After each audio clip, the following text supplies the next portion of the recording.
ओम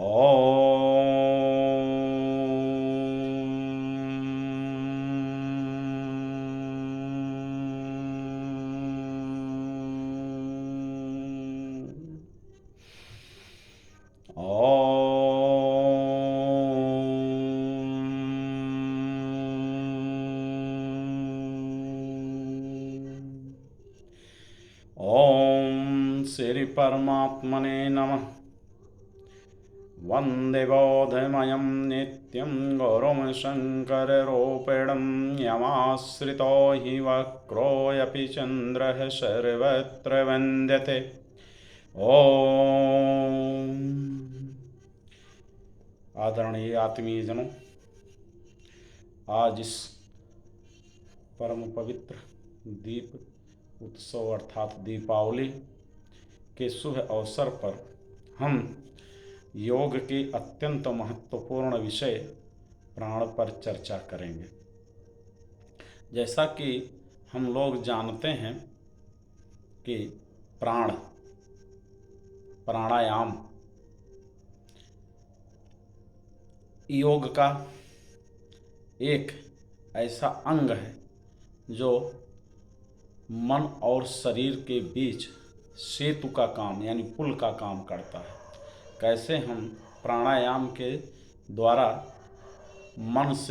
शरीर से होते हुए मन तक पहुंच सकते हैं, और जब मन तक पहुंच जाते हैं तब हमारी योग के अन्य जो साधन हैं, अंग हैं, उनके लिए मार्ग स्पष्ट हो जाता है, यानी वह पाथ जो है क्लियर हो जाता है। लेकिन इसके पहले कि हम प्राणायाम, जैसा कि प्रायः प्रचलित है, लोग जानते हैं, विभिन्न प्रकार के होते हैं, लेकिन प्राणायाम में जो प्राण शब्द है, श्वास को अंदर खींचना, श्वास को अंदर रोकना और श्वास को बाहर निकालना, फिर श्वास को बाहर रोकना, ये जो 4 प्रक्रियाएं हैं प्राणायाम के अंतर्गत आती हैं। हम प्रायः सांस लेने को ही प्राण समझ लेते हैं, या जो फेफड़ों के माध्यम से हमारे शरीर के अंदर ऑक्सीजन प्रवेश करती है, हम उस ऑक्सीजन को प्राण मान लेते हैं। यह योग में एक अत्यंत भ्रामक स्थिति है, बहुत ही गलत अवधारणा है कि प्राण और प्राणवायु दोनों में अंतर होता है। प्राण के स्वरूप को समझने के लिए वैसे तो हमारे यहाँ धर्म ग्रंथों में, इतिहास में, पुराणों में ऐसे कई बार प्राण से संबंधित उद्धरण या अवसर आए हुए हैं, जिनके द्वारा हम प्राण को समझने का अभ्यास करते हैं। प्राणायाम करते समय जिस प्राणायाम का उद्देश्य ही है कि हम प्राण पर आयाम स्थापित करें। आयाम, जैसा कि भौतिक विज्ञान की एक विशेष शाखा गतिकी में जब हम दोलन गति पढ़ते हैं, तो दोलन गति जिन तरंगों के माध्यम से होती है, उन तरंगों का अपनी विशेष स्थिति, जिसे हम मध्यमान स्थिति कहते हैं, मध्यमान स्थिति के इधर उधर का अधिकतम विस्थापन, वह जो है आयाम कहलाता है, एम्पलीट्यूड। तो यहाँ पर उसी आयाम के सामान्य अर्थ का प्रयोग करके हम प्राण के आयाम के विषय में चर्चा करेंगे। अब आयाम जो है किसी दोलन करने वाली वस्तु, आप जानते हैं कि प्राण भी हमारे शरीर में दोलन ही करता रहता है, और इस दोलन के माध्यम से ही ऊर्जा विमुक्त होती है, जो हमारे शरीर को चलायमान करती है। अब मध्यमान स्थिति क्या है? जैसे घड़ी के पेंडुलम की स्थिति, या हम लोहे की एक छोटे से गेंद को, ठोस गेंद को, बॉल को धागे से बांध करके लटका दें, बिना उसे डिस्टर्ब किए हुए छोड़ें, तो वह जिस स्थिति में रहती है वह मध्यमान स्थिति होती है। ऐसे ही हमारे प्राण की भी एक मध्यमान स्थिति होती है। ध्यान देने की बात है, अभी प्राण के विषय में हम समझेंगे। तो प्राण, अब जब उस लटके हुए लोहे की गेंद को कोई एक विस्थापन दे देता है, दाएं बाएं, ऊपर नीचे या ऐसे क्षैतिज वृत्तीय मार्ग पर, तो वह एक गति करने लगती है और उस मध्यमान स्थिति के इधर उधर जितना वह अधिकतम जाती है उसी को उस गेंद का, लटकी हुई गेंद की दोलन का आयाम कहते हैं। अब प्राण का आयाम जिससे मिलकर के प्राणायाम बना हुआ है, तो प्राण का आयाम की बात जब आती है तो हमें पहले प्राण को समझना होगा। जैसे हमने लोहे की गेंद दोलन गति सरल पेंडुलम में, सिंपल पेंडुलम में हम लोगों ने देख लिया कि लोहे की गेंद की गति का आयाम, ऐसे ही हमें देखना है कि प्राण का आयाम कहाँ तक है। फेफड़े हैं सीने पर अंदर, उनका ऊपर उठना नीचे गिरना, ऊपर उठना सांस बाहर निकलती है, नीचे गिरना सांस अंदर आती है। तो यह बात यहाँ पे ध्यान देने की है कि जो प्राण है वह एक प्रकार की ऊर्जा है, ऊर्जा, एनर्जी, एक प्रकार की ऊर्जा है।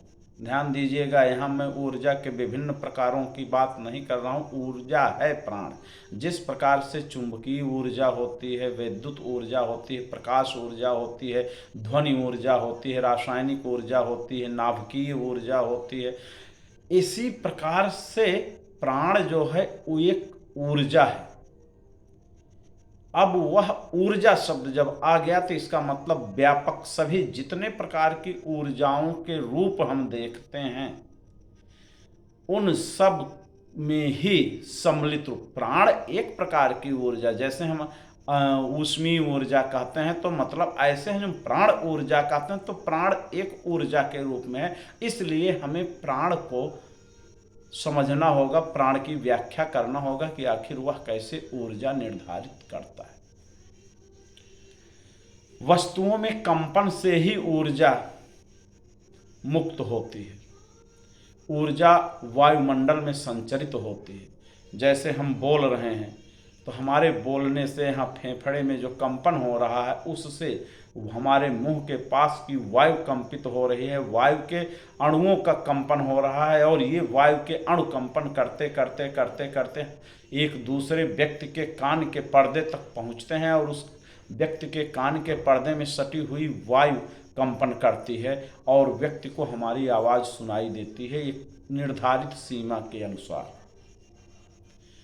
तो प्रत्येक वस्तु जहाँ कंपन करती है वहाँ पर दोलन गति होती है और वहीं पे आयाम स्थापित होता है। जैसे हम अपने हाथों को ऐसे से करें, हमारे हाथ की मध्यमान स्थिति ये है, अब इसी के ऊपर नीचे ये इधर आयाम हुआ, ऊपर ये मध्यमान स्थिति हुई, ये फिर नीचे आयाम हुआ। ऐसे ही प्राण जो है एक प्रकार की ऊर्जा है जो कंपन द्वारा उत्पन्न होती है। किसके कंपन द्वारा? हमारी चेतना के कंपन द्वारा। जो हमारे अंदर चेतना है, चेतना के विषय में विस्तृत चर्चा हमारे अन्य अंकों में है। तो चेतना का ही कंपन है, उससे जो ऊर्जा का स्वरूप संचरित होता है वह प्राण कहलाता है। और यही प्राण जब आकाश तत्व से रासायनिक अभिक्रिया करता है तो द्रव्य की उत्पत्ति होती है, यानी मैटर, द्रव्य उत्पन्न होता है। हमारे पास मान लीजिए तुलसी का पौधा है, इस तुलसी के पौधे में प्राण जब रासायनिक अभिक्रिया किया किसके साथ? आकाश के साथ, तो इस तुलसी के पौधे की उत्पत्ति हुई। हमारा शरीर जो कि स्वयं एक द्रव्य का समूह है, इसमें भी रहने वाले प्राण उस समय आकाश से रासायनिक अभिक्रिया करके इस शरीर का निर्माण किए। अब प्राण निर्धारित हो गया कि एक प्रकार की ऊर्जा है जो चेतना शक्ति के कंपन यानी वाइब्रेशन से हमारे शरीर में परिवर्तित होता है, रूपांतरित होता है। कहाँ से? उस परम शक्ति से, उस परमात्मा से जिसे हम संपूर्ण शक्ति का नियंता कहते हैं, और उसे हम समष्टि प्राण कहते हैं। वही प्राण, अब यहाँ पे यह आवश्यक है कि ऑक्सीजन जो हमारी नाक के माध्यम से, फेफड़ों के माध्यम से कोशिकाओं के विभिन्न समूहों तक पहुँचती है, वहाँ पर उपस्थित प्राण ही उद्दीपित होता है और उस प्राण का उद्दीपन ही हमारी जीवनी शक्ति को चलाता है। अलग बात है कि उसमें जो है रक्त में उपस्थित ग्लूकोज एक अन्य माध्यम का कार्य करता है। तो एक छोटे से बच्चे में प्राण शक्ति, एक नवयुवक में प्राण शक्ति, एक वृद्ध में प्राण शक्ति और एक मरणासन्न व्यक्ति में प्राण शक्ति का स्तर अलग अलग होता है। जो व्यक्ति मरने वाला है वृद्धावस्था के कारण, या जो व्यक्ति जो है नवयुवक है, उसके शरीर में प्राण की शक्ति, और एक छोटा सा बच्चा जो अभी उत्पन्न हुआ है, नवजात शिशु, उसमें प्राण की शक्ति का लेवल अलग अलग होता है। इसी प्रकार गुलाब की एक कली में प्राण, गुलाब के खिलते हुए फूल में प्राण, और गुलाब के पूर्ण रूप से खिले हुए फूल में प्राण, और शाम के समय मुरझाए हुए गुलाब के फूल में प्राण का स्तर अलग अलग होता है। वह वाइब्रेशन, वह कंपन प्राण का धीरे धीरे धीरे धीरे धीरे धीरे शांत होता है और शाम होते होते वह फूल जो है मुरझा जाता है। वह प्राण और कम हो जाता है, फूल की पंखुड़ियाँ झड़ जाती हैं और वे नीचे ज़मीन पर गिर जाती हैं। फिर और प्राण कम हो जाता है, वह प्राण, वह गुलाब की पंखुड़ियाँ सड़ जाती हैं। आप ध्यान दें, कोई भी द्रव्य बने, कोई भी वस्तु बने, उसमें भी प्राण का ही कॉम्बिनेशन होता है आकाश तत्व के साथ, तभी जा कर के वह वस्तु द्रव्य का रूप धारण करती। आकाश ही द्रव्य का रूप धारण करता है प्राण के साथ संयुक्त होकर के, रासायनिक अभिक्रिया करके। जैसे रासायनिक अभिक्रिया सामान्य रूप से होती है, ये कपड़े हैं, इनमें जो प्राण शक्ति है, जब ये नए हैं तो दूसरे स्तर का होगा, और जैसे जैसे ये पुराने जीर्ण होते जाएंगे वैसे वैसे ये इसमें प्राण शक्ति दूसरे स्तर की होती जाएगी। एक ऐसा समय आएगा कि इनको धीरे से पकड़ करके खींचेंगे तो इतनी दूर के कपड़े उखड़ के हाथ में आ जाएंगे। उस समय प्राण शक्ति का लेवल कुछ और हो जाएगा। ध्यान दीजिएगा, प्राण शक्ति का लेवल कभी जीरो नहीं हो सकता है। प्राण शक्ति का लेवल जीरो को टच करता हुआ अनंत तक होता है। अनंत तक प्राण शक्ति का लेवल योग के माध्यम से योगियों में पाया जाता है, और जीरो तक का मिला हुआ प्राण लेवल जो है, प्राण का स्तर जो है, वह निर्द्रव्य वस्तु यानी वस्तु द्रव्यहीन हो जाती है। ऐसी स्थिति में होता है।